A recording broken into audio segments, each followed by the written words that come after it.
Hello all, and welcome to another episode of King's Chaos, the only podcast that is actively giving eye tests. Now, tell me, which one looks better? One or two? One or two? Is there a third option?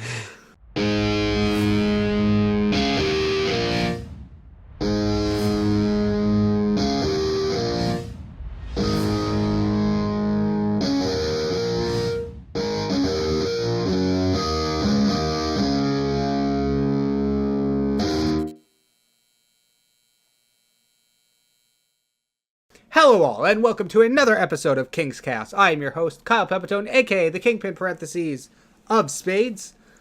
Today, I am joined with another special guest. Really? Am I special, Kyle? I mean, I call all of my guests special because they. So I guess we're not all that special, huh? Each one holds a special place in my heart because they didn't have to agree to be on this show, and the fact that they did means a lot to me. That's fair. I'll give you but that. But you haven't said your name yet. How is anybody going to know who this second disembodied voice is if you're not watching on YouTube? It's a mystery. The folks like to call me Jared. I'm pretty cool with that, so that's what I stuck with for the last 19 years. I'm Jared Tauber. I am a fellow WMSCian. There's definitely a better name for that. I host my own show called Tauber Time. I'm not here to plug it. I'm just trying to give you context. We are both DJs, and now we're here to help each other out because it's about legends supporting legends. That's right. And today, and if all goes as planned, next week, me and Jared are going to be doing another special two-parter episode on memes. You might not believe there's a lot to talk about, but oh boy, there actually is. Today we're going to be covering memes in general, the more humor-based aspect of it, and then next week we're going to be talking about memes, or music memes, I should say. But music and memes. And that's at least memes, yeah. 7 days away. At least. Yeah, at least. But you are actually the one who came up with this topic, so let's start off. What is your background in the meme industry? Currently, it's green, polyester. My background in the memes, well, I'm definitely in the consumer category. I consume many memes. I'm something of a connoisseur myself. To put it delicately, I've participated a couple times in some wacky meme templates on Reddit, and they get their fair amount of upvotes. Nothing huge, nothing to brag about, but I am subscribed to prequel memes and Bikini Bot on Twitter and me IRL. So yeah, I have the knowledge, and might I say is just the evolution of memes and meme culture has become, outside of what of the cesspool that it might appear to be on the surface, it is very beautiful. It is an art. Yeah, definitely. And that I'm glad you're a bit more up on it than I am, because I'm always late to the party with memes. I'll start seeing things. I'm like, I have no idea what this context is. And then suddenly I'll get more and more into it. And I'm like, oh, that's pretty cool. And then the internet's already on to the next one. I'm like, hey, guys, wait up, please. I know. Hey, even I have to make a venture or two over to knowyourmeme.com to find out what the context of a new meme is. So you're not alone there. Well, that's good to hear. It moves so fast now. Like a meme in 2012, that could last half the year. Now it's new thing every week. Yeah. Maybe a couple new things every week. Yeah, one of my favorite things that I liked looking at in the past few years is there would be these Instagram pages, and every month they would post a meme of the month. So it's okay, here's the biggest one from January, February, March, so on and so forth. You all know how a calendar works. But that just gives you context, how fast these things come and go. Oh, totally, man. So it's all about that instant gratification of the internet. It's that fast life culture. Yeah, that feedback loop. More. I know. It's like, so if you're not if you're not like constantly involved, then you can be completely left out of pop culture Yeah. altogether and be essentially a Captain America type figure, but without any of the cool powers or charisma. If you miss out on a meme or like one or two, you have the potential to miss out on so much because there are times when memes are brought into other memes and it's just a meme and meme and meme and inception.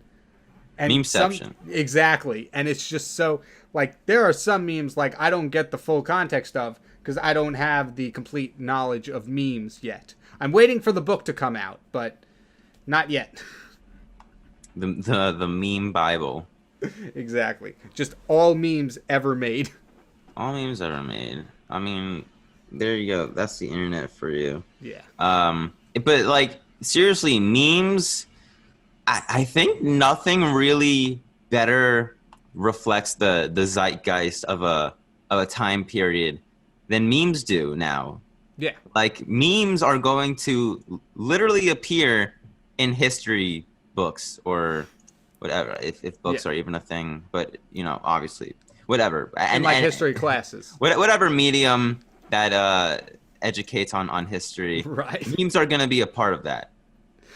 We're still in Zoom University and history classes like 10 years down the line. The teacher's like, all right, let me just share my screen to show your meme.com. This is what was popular in February of 2019. But it's like because of this. And the thing is, the beautiful part of memes that I was getting at before is that memes are a direct response to world events Yeah. and stances and opinions and feelings. And you know, there's truth in every joke. Right. And so the reason they're funny is because it's relevant to what is actually going on around us. So you can really learn a whole lot about the state of the world just through memes. Just through memes. And that's the thing with like all comedy too, and that's why each generation has such different senses of humor per se, Yeah. because they all grew up with the world in a different state. And I was when I was looking this up, I found something from what was it? It's the Bengal Beat. It's it's like an online newspaper, I think, and it says pretty much exactly that. Each generation grew up in a world with in different phases and states, and being the world around them tends to reflect the sense of humor each person has. So that's why boomers have no idea what millennial and Gen Z humor is, and vice versa. No, I know. And it's just so interesting because upon reading more about that, and it's a thing that I read, it said that from the same place that this darker sense of humor that our generations have, it's not out of a lack of empathy. It's actually more empathy. It's a way to talk about such more touchy topics in a way that can kind of make them more bearable to speak about. Because like there are a lot of things we're struggling with, like everybody, not just as a world, but this generation has a lot of mental, like a big thing about this generation is mental health, and Totally. we're all advocates for it, and but it's a hard thing to talk about. And based on what this magazine was saying or newspaper, it's we make jokes about this stuff because it's easier to talk about that way. And honestly, I couldn't agree more. It's much easier to laugh in the face of adversity than let it consume you. That's very well put, and it's the same reason why it's like, you know, memes on the front page or just like a front page of Reddit or like depression. It's just depression. Like something depression, anxiety, and you know, 100,000 upvotes. And like it's because sadly it's a relatable topic, and to make a satire out of something that haunts you is reclaiming power over that. Right. And that's why everyone, I think, can rally behind it. Yeah, exactly. It's like totally like it's such a different way of looking at this. Because like you always think of like, oh, dark humor, they probably shouldn't say that. People might think you're a terrible person. But it's like, no, it makes reaching out to people a lot easier. But you also, you know, people walk a dangerous line too when it comes to that, because you don't want to satirize mental illness so much that it just becomes a joke and then it doesn't become it's not taken seriously. Yeah. Like, yes, it's great in the fact that it is now become more of a mainstream conversation and focus, in part due to meme culture, but also I think in a certain way people have started to take it even less seriously as a result of it just kind of being the butt of a lot of jokes. You always walk that line, but I think overall it's had a positive effect. Right. Yeah. I would say that too. It's definitely a touchy subject, but I think it makes it less heavy the way we deal with it. Our sense of humor, as dark as some of it may be, that's one side of it. The other side of it is just completely undecodable. Are these words? Yes. Completely undecipherable. Yeah. One of the ones that I've been seeing a lot that I actually get a kick out of is the Among Us meme. Everybody's seeing Among Us everywhere. I don't know why, but it is hilarious. I think it might be the overreaction of people. But overall, that meme is probably one of my favorites currently, because they're not always explicitly stated like, hey, this is Among Us. There will be a picture with zero context, and I have to go, okay, what am I looking at? What am I looking at? And then I'll see it, and I'm like, you got me. I know all the Among Us, which it's amazing to see that how that game has made its way in pop culture and memes, and like honestly great, because I was getting tired of talking about Fortnite. Yeah, no, totally. I'm pretty sure I've said this before. I don't think I said it on podcast actually, but I'm as fun as Among Us is. I have a great time with Among Us. I am so disheartened that it killed off Fall Guys like immediately. Fall Guys was such a fun game, and then just here comes Among Us and more vaguely shaped jelly bean like characters, and everyone's like, oh, let's play this one instead. I think as a game, Fall Guys is more fun, but Among Us is much more accessible. True, but the thing is, I don't know about accessible. Like, yeah, it's not as big of a game, but you need a good amount of people to play just a single round. I don't have that many people in my life. No. That many gamers in my life, I should say. Right, yeah. So that's that's part of like what makes Among Us accessible, is because you don't even need a Steam account to have Among Us. True. It's on mobile and stuff. Yeah, exactly. The app. Like, I never even downloaded Among Us on Steam or on my laptop. I got it on my phone. Yeah. And I will for like the few times that I played it. Yeah. No, it is fun. I do enjoy playing it. But I will give Among Us a credit up over Fall Guys. Their art style and, the way they had the game coded, it's different now for some reason. But I was able to tamper with the game files and, change some of the skins around, make my own pop culture things in the game. Like, I had a Baby Yoda in there at one point. Amazing. Yeah, but they changed the game's files, and now all that's gone for some reason, and I'm very sad about that. Oh, no. Yeah. But that's not memes. Right. I mean, it is, and it's also, it's undeniable the large presence that the gaming world has in meme culture today. Totally. And vice versa, too. Memes have a play in game culture, and in our culture, totally. Just to begin with. I mean, look at all the times that memes have actually influenced society. Maybe not in major world-changing ways, but they've had their impact. Number one that comes to mind recently is the Sonic movie. They had to push that movie back because of memes. I know. Like, memes have like actual like influence in the world. Exactly. It's like life imitates art. Exactly. In a way.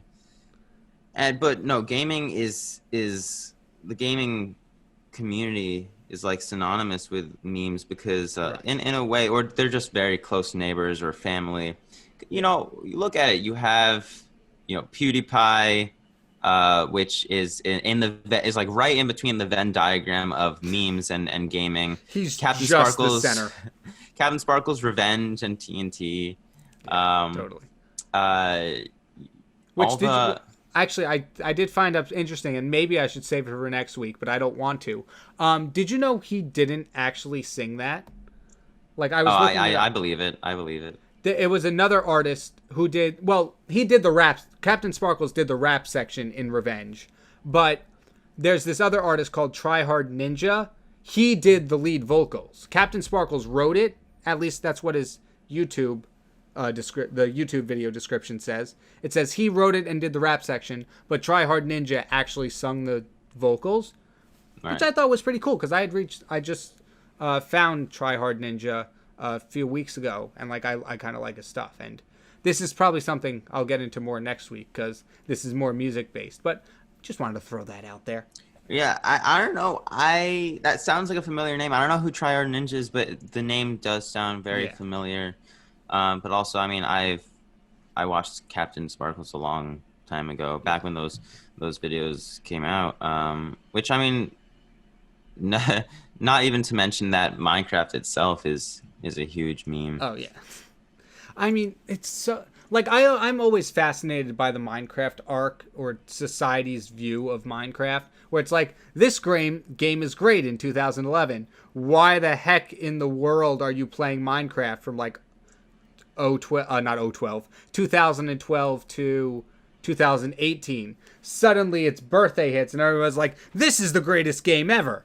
And I'm always baffled by that sudden arc.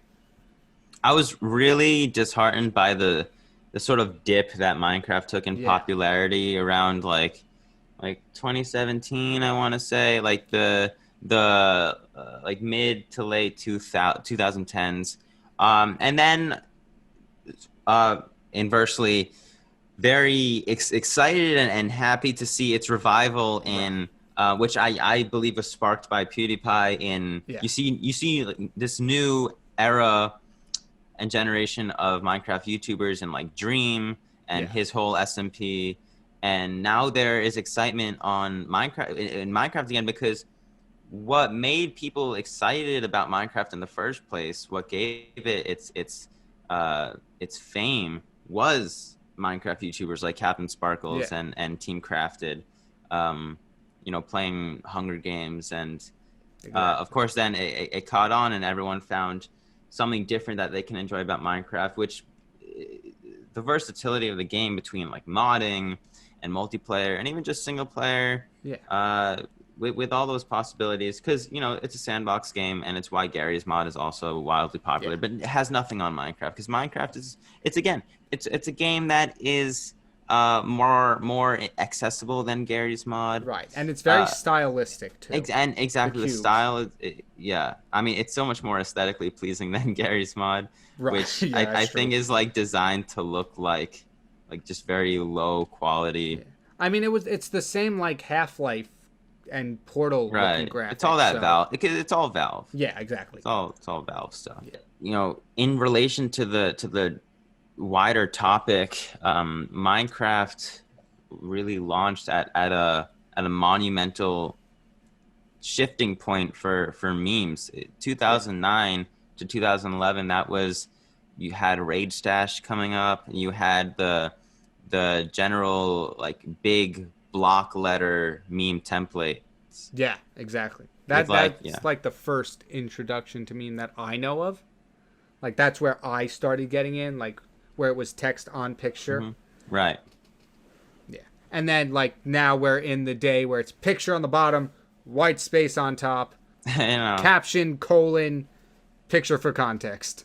So it kind of all came about at once and propelled us towards the trajectory in which we are now on. We are 100 miles an hour towards a wall, and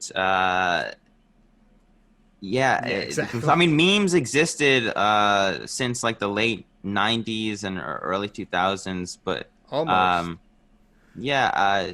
So there were memes, but it wasn't really like right.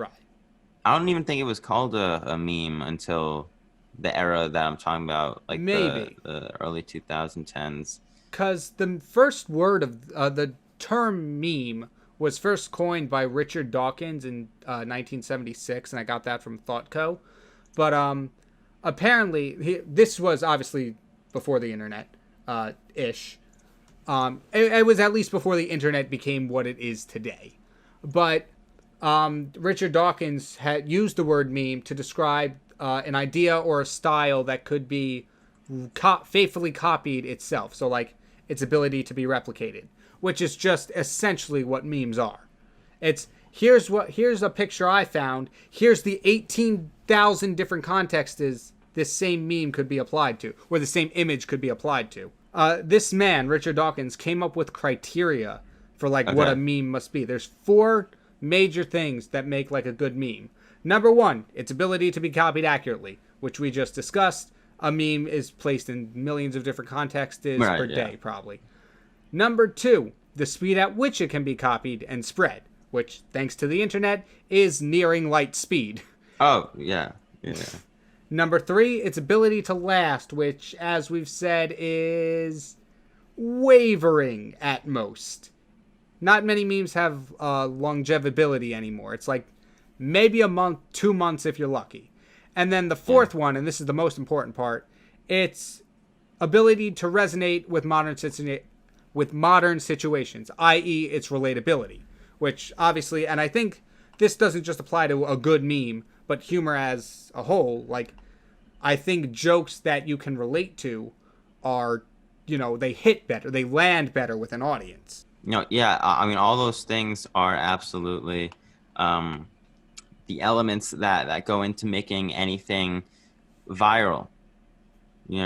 It's just kind of like and even knowing those things, you can never predict.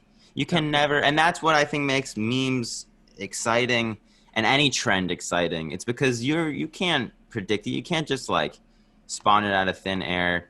It's a movement that requires mass participation. It's a very human and communal experience.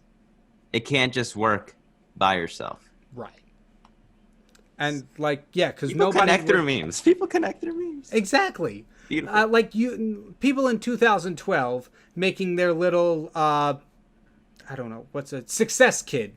People in 2012 making Success Kid memes would never thought that today you can get a laugh just by going to Photoshop, filter, radial blur. It's a complete disconnect from then till now.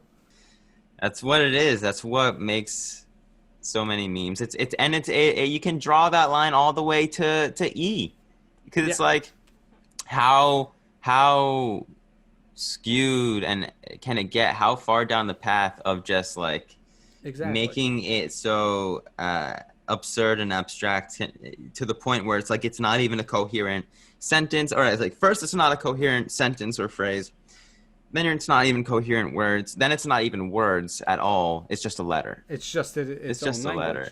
It's just a letter. And that's a big thing with memes. It's like, it's actually complex because you have to keep up with the context of everything going on.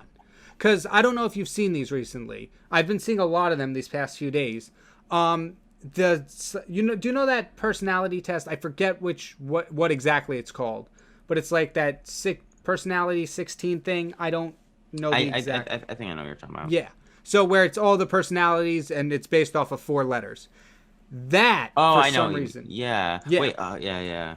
That is becoming a meme right now, or at least those characters are becoming, those personality traits are becoming a meme. All right, Myers-Briggs type indicator. That one. That's it. But why is that a meme? And that's what I want to know, because I don't know what each of these personalities relate to off the top of my head. So I don't get any of the memes. I think what it is, it's in the same vein of why Zodiac signs are popular and are memes. It's because it can be widely applied to everyone, the smallest denominator. Right, but I think the difference with that is zodiac signs change all the time. They mean a different thing every week. These are set personality, well, I don't want to put that in quotes, but they're set personality guidelines per se. Like if you lean toward these tendencies, you're most likely this type of person. But you would have to know what each one of those personalities entail to understand, okay, the picture of this guy relates to this personality trait, which could mean this, which is why it makes this meme funny. It's just very complicated, and maybe everybody finds it the funniest thing in the world. But me personally, I can't keep up with it, so I do not get it. Yeah, and sometimes it's fine to just like not submit, because it's like, I am aware of TikTok culture, but I'll never download TikTok, and I'll never me too. Actively engage with it. So I'm perfectly fine with just being left out of that. And after all, I'm not really seeing much of TikTok on Reddit anyway. Right. But it's there, and it's present, and whatever, however you feel about a meme, it's like it's all valid. They all have their place and right to exist, because they all come from the same desire to relate. People just want to relate to another, and that's why this personality test is popular. It's why zodiac signs are popular. It's because if you're like this and someone else is like that, then you're soulmates, Unless you're not compatible, then they're not. Unless you're not compatible, no. But it's like everyone wants something to root for, a team. So it's like, go Aquarius, for the same reason why you're like, oh, go Yankees, Yeah, that's true.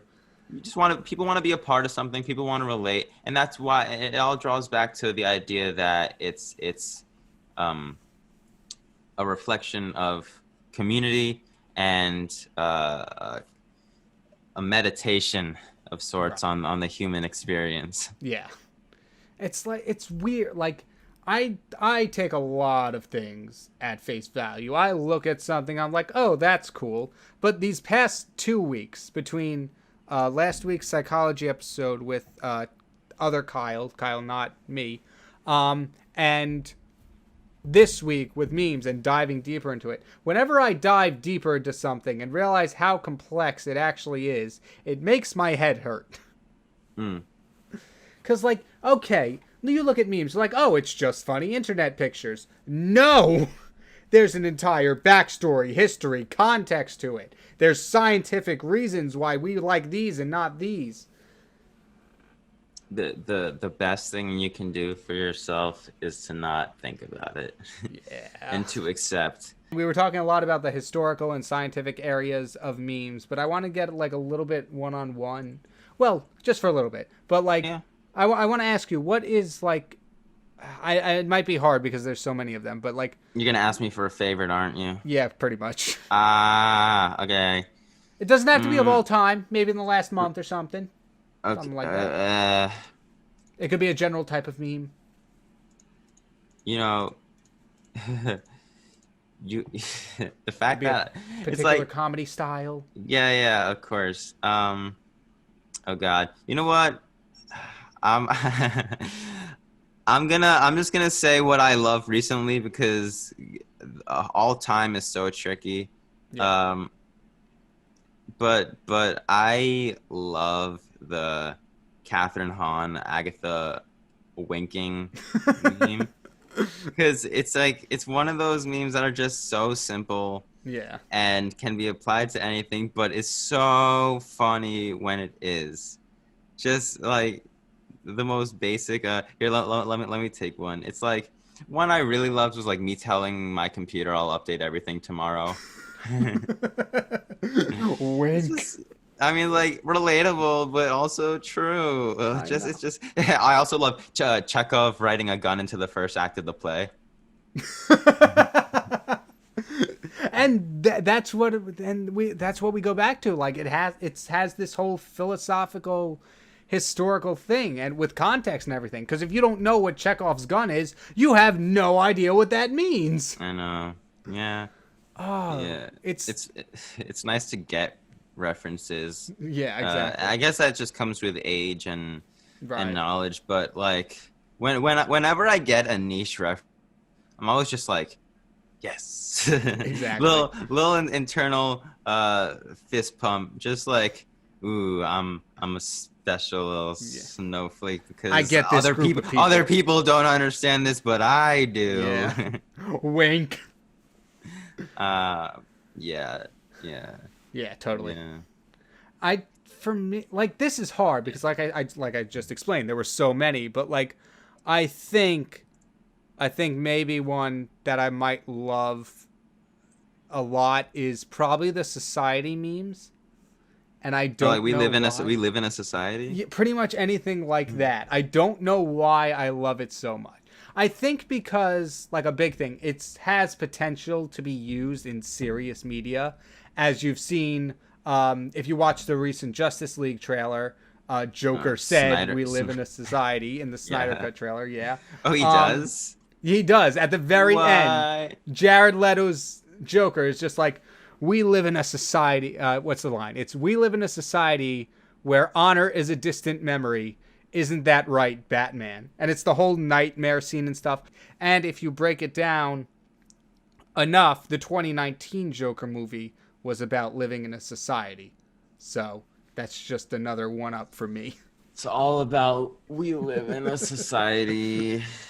This is how it be. No, definitely. And that's definitely more derivative of the existential Yeah. uh, type of meme, which is always great when done right. Right, exactly. It's just being hyper aware of your own mortality. Whoa, okay, yeah. But, like, there's another thing too. Like, I had no idea why I found that meme funny, and I think that can probably go for a lot of us. Like, I don't think a lot of people know what makes a certain meme funny. But the thing is, there was do you know the channel Epic Rap Battles of History? Epic rap battles of history. Yeah. Yeah. They made a Course. Joker. Nice Peter, Epic Lloyd. Yeah, those guys. They made a Joker versus Pennywise one either 2019 or 2020. I forget which one it was. It was at some point when human interaction was still possible.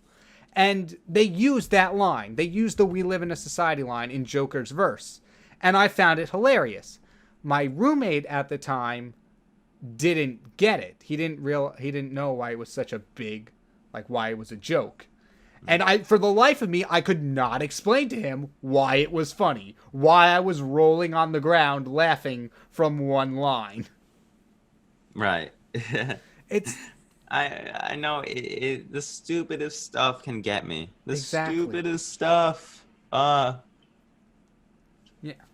and Yeah. it's I cannot understand it, but it's just the way it is.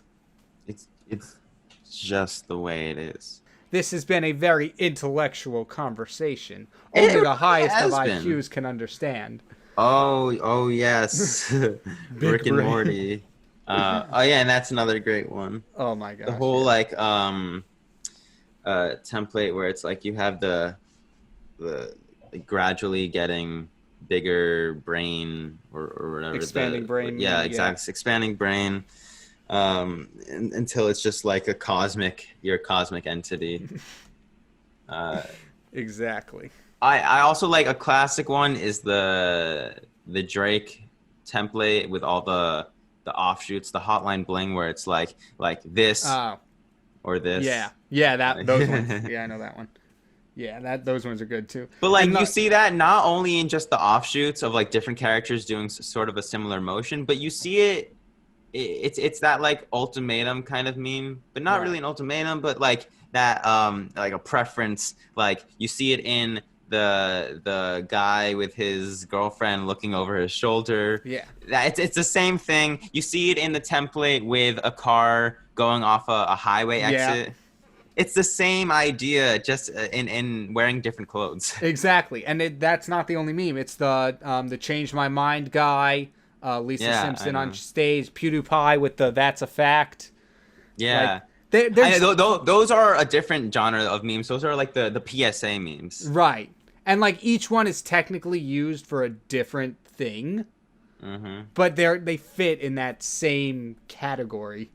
Which reminds me of the Despicable Me Gru meme, where it's like you have the plan, it's 4 panels. It's like first we're gonna do this, and then you get to the third one, and then the fourth one is like realizing the realization. Step 1, step 2, step 3. Huh? Yeah, step three. It's so like it's oddly complex. Like there's so much more to it than like I think most people realize. And like most people like definitely like I don't think my parents could understand any of this conversation Oh no, right now. no, I know.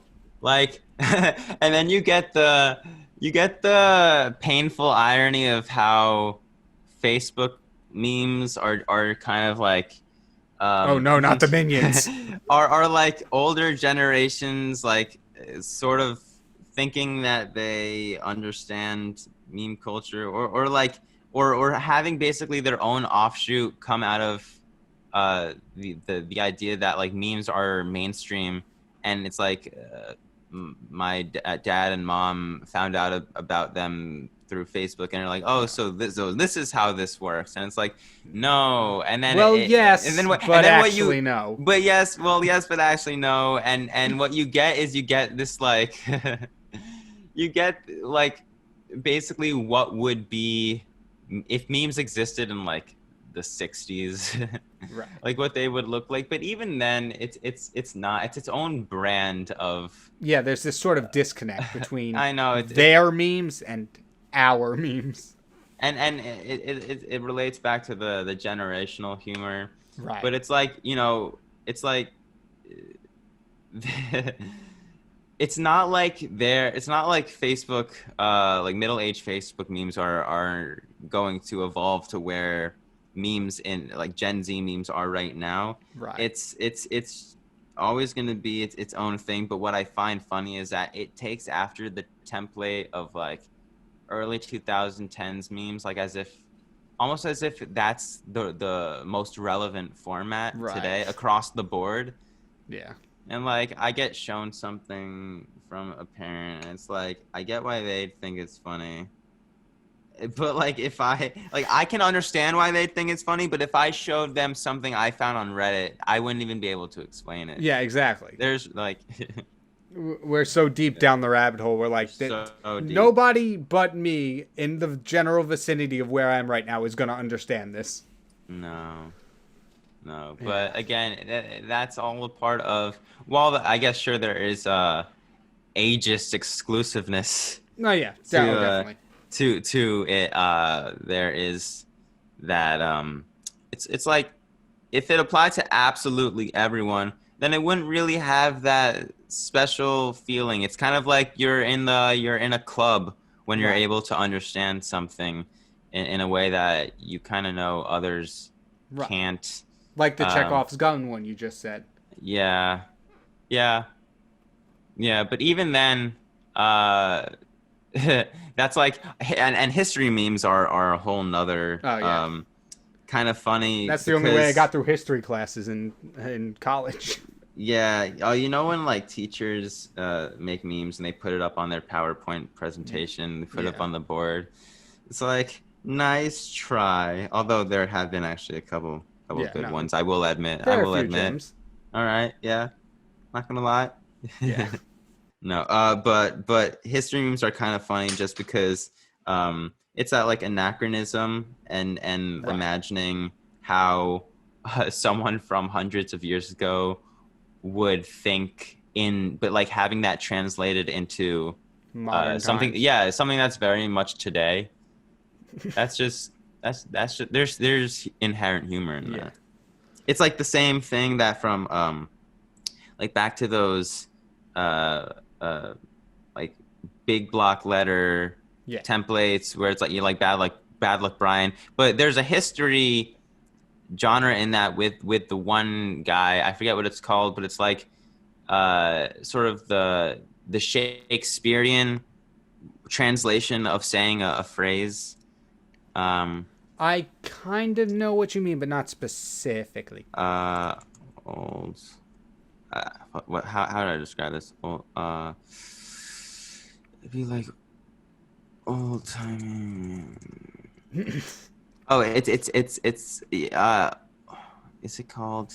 What's it's this Joseph Ducrot, archaic. Oh yeah, archaic rap. Archaic rap. That's the one. The I've never heard of this. Please archaic rap expand. meme. Check out. So you might not recognize it just from me saying it, but if you saw it, you'd Ar- know. archaic. Archaic rap. Archaic rap. Uh, and it's basically what happens is you take a modern, or I guess it's all modern. You take any rap lyric, and then you put it through a 18th century translator. Filter? Yeah. Okay. Well, like Is it the guy with the powdered with the wig? hat. Yeah, Yeah. yeah, the powdered wig, the hat. And so it's like Okay. I recognize this guy. I didn't know that's what disregard females, acquire currency. Right, yeah. LOL XD. Yes, I believe that's the speak they were using in 1800s time. We the people declare freedom. LOL XD JK. Yeah. Yeah. Yeah, that's Yeah. I liked archaic rap. I that's a good will one. say. But like I said, it's all part of that genre. It's Right, just an that early niche. Yeah, it's hard. It's the example of like history memes. And there's a whole like small YouTube video series on like historic events but told through SpongeBob clips. Really? Yeah, it's Oh my hilarious. Actually, you have like creators will like track country flags on certain characters. Oh, And, right, yeah. and I've it's seen like those. this war in summary. Oh, yeah, and the then whole it's like portrayed by XYZ. It's like an interaction between SpongeBob characters, but it's supposed to Oh, yeah, that's evoke some larger yeah. Oh, that they do that for historic everything. event. It's Yeah. like an X portrayed by Y template. That's what I Yeah, call that's it. The portrayal. Yeah. The portrayal genre. Yeah. Also It's- very good. Oh boy, this thing goes deep, and we can go even deeper, but we don't have that kind of time unless you want to use that little thingy on your shirt to rewind a little bit. Oh yes, the Eye of Agamotto, which in current continuity canon does not hold the time stone anymore. Oh, that is we ain't got no time stone. Ah, dang it. Well, in that case, we're just about out of time then. We just spent, I don't know, a longer than normal time talking about memes and their significance and context and how they're a lot more complicated than you originally thought. But now we move on to our final segment of this week's show, Royalty Recommends.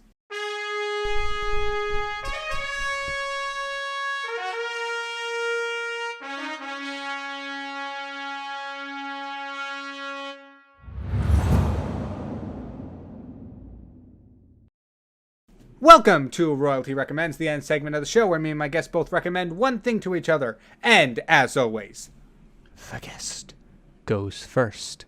Ooh. You're the guest, by the way, so you Oh, get to go really? I thought I would. Whatever. Yeah, I'm a guest. I try to think of something clever. Like anything? Like recommend anything? Movie, TV shows, songs, artists, anything. We've had people recommend concepts, like Kenny in a few episodes back. He didn't recommend anything specific. He said, have fun creating playlists and making custom playlists with ridiculous names.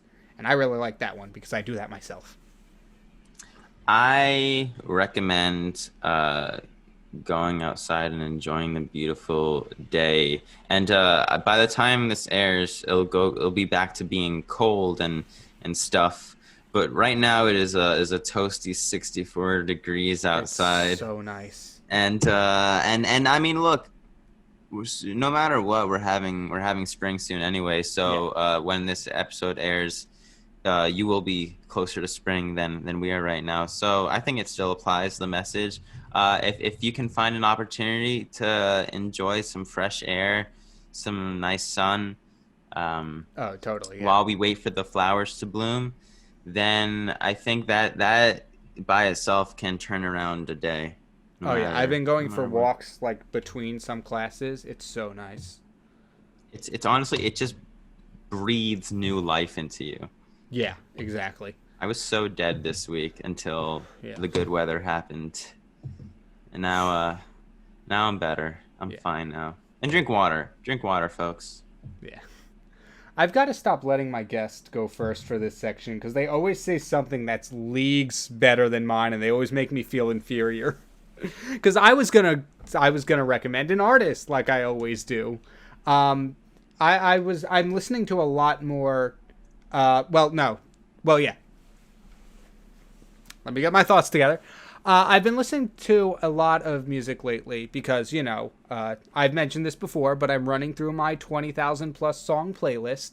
And a big genre of music that I've added recently was video game music. So, like, not video game soundtracks, but, like, all those, like, artists who make songs inspired by video games. So, like, Nate Wants to Battle, the Try Hard Ninja we were talking about earlier. Technically Captain Sparkles. Like, all those people, like, they're genuinely good songs. Like, yeah, you think, oh, they're inspired by video games. They're all campy and cheesy. But no, they're legitimately talented people who write legitimately catchy songs. And if I had to choose one specific, I don't know if I could choose one specific song. But, you know what? I'll throw out 3 artists who I think in this genre who I think are probably really good. Try Hard Ninja, The Stupendium, and Nate Wants to Battle. Okay. All 3 of those write great actual songs. I don't know their actual music background. I don't know how much instruments they play. I don't know exactly what they do, but these are the artists that put out that music. So I would recommend checking them out because it's a different experience than listening to most mainstream music, I would say. All right. Right on. And that brings us to the end of another episode of King's Chaos. This has been Behind the Memes, Part 1. That's right, like I said before, next week me and Jared will be diving into the history or the back BTS of memes in music. So all those meme songs that, Bring Me to Life, Minecraft parodies, Weird Al, Nickelback as a whole. So yeah, that should be pretty interesting. So make sure to tune into... Feel free to tune into King's Chaos next week, Thursdays 8 p.m. to 9 p.m. And the next day on YouTube, Fridays at noon. Only if you're interested, though. Not forcing your hand or anything. But I have been Kyle Pepitone, a.k.a. the Kyng-Pin parentheses of Spades. And you have been...